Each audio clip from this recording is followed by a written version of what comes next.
Meron tayong ininstallan dito ngayon na Toyota Vios 2012 model yan. Itong model na to ay pasok sa 10, 11, 12, 13, 14 model yan. Kumbaga ito yung Gen 2 ng Vios, Toyota Vios na Gen 2. Ayan, ganito ang mukha ng mode ng panel niya. So ang kinabit natin dito ay head unit na Android, tapos meron siyang 360 camera. Ayan, apat ang camera nito. Isa dito sa side mirror, kabilaan. Tapos sa harap, ayan, ito yung harap niya, ayan, sa pader. Tapos ito yung likod, ayan, sa likod niya na. Ito yung kaliwa, ito yung kanan. Okay, tapos mayroon siyang 3D. So makikita niyo yung buong sasakyan niya. Ayan, sa gilid niya.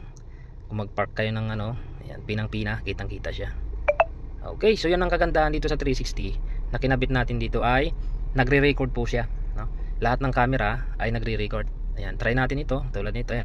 So makikita natin dyan yung may kulay red na dot yung kanyang logo ng video. So nagre-record siya. Ayan, record status on.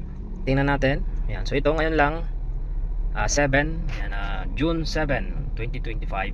Ayan. Okay, so ito na, nagpark ako dito. Tapos i-try din natin itong nasa labas tayo.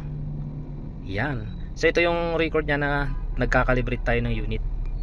Kinakalibrate natin. So, ngayon lang din yan. Ayan, pwede natin i-view ng isa lang. Ayan, pwede natin na palakihin. Yun, napakaganda.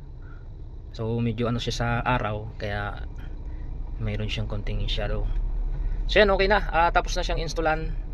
Ang features ng sasakyan na to, ng head unit natin ay ito yung kanyang system. Ayan, TS10 or TS18, ayan, octa-core. Tapos 4GB 64 at mayroon din siyang 4G. Ayan, gumagana yung 4G niya. Ayan, mayroon siyang signal. Tingnan natin yung kanyang network. Ayan, data. Yun, ayan, 25 data usage.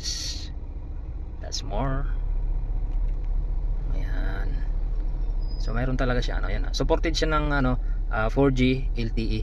So ang SIM nito ay for internet lang. So hindi siya pwedeng tawagan or i-text. So ang purpose ng kanyang 4G ay internet lang. So hindi na kailangan na connect sa Wi-Fi. So kasi meron siyang sariling SIM. So lalagyan na lang natin ng load. Loadan na lang. Tapos okay na siya. So yan. Sa tsaka kung wala kang data sa phone mo at ito meron, pwede ka mag-hotspot mula dito. Drag down mo lang to, ayan Tapos data. Ayan. Connection, ayan mobile data. Tapos ko-connect lang natin open lang natin yung hotspot nito. Parang sa phone lang din. So yun ang kagandahan dito sa may SIM slot. So meron din tayong walang SIM slot niyan. Kumbaga ordinaryong 360 lang. So lahat din ng camera nagre-record. Yan, ang kagandahan pa dito mga bossing, dito sa na to ay pwede mo siyang i-set na mag-record kahit naka-off yung makina. Ayan, so meron siyang setting dito. Ayan, mapapansin nyo, parking monitoring. So nakalagay dito ay kakain siya ng kuryente habang stop, kahit naka-off yung engine niya at nag-on tayo ng kahit ito 30 minutes, 1 hour, 2 hours, 6 hours, 12 hours, 24 hours. So talaga magko-consume siya ng battery. So kung 2 hours lang, hindi siya ganoon kalakas, hindi siya ganoon katagal. Ayan. Kung halimbawa nag-park kayo sa isang lugar alanganin, doon mo siya masiset. Basta meron siyang USB, ayan, drive. USB drive para mag-record yung kanyang mga camera. So ito yung kanyang SIM slot. Ayan. Pwede siyang tinatanggal lang din dito. Ayan, so nabali nakasilak niya, tapos nilagyan ni sir ng tick para sumikip. Ayan. Okay. So ayan mga bossing, ito yung ating ngayon, high-end na 360. Yung mayroon siyang recording kahit naka-off yung makina. So ito yung inabili sir dito sa kanyang Vios.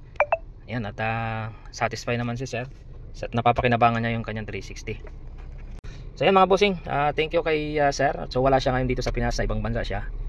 At pinagkatiwala sa atin yung kanyang sasakyan. Okay yan, salamat bossing. Shout out kay Sir Idol Ernesto Linog. Thank you sir sa pag-avail ng ating head unit with 360 camera.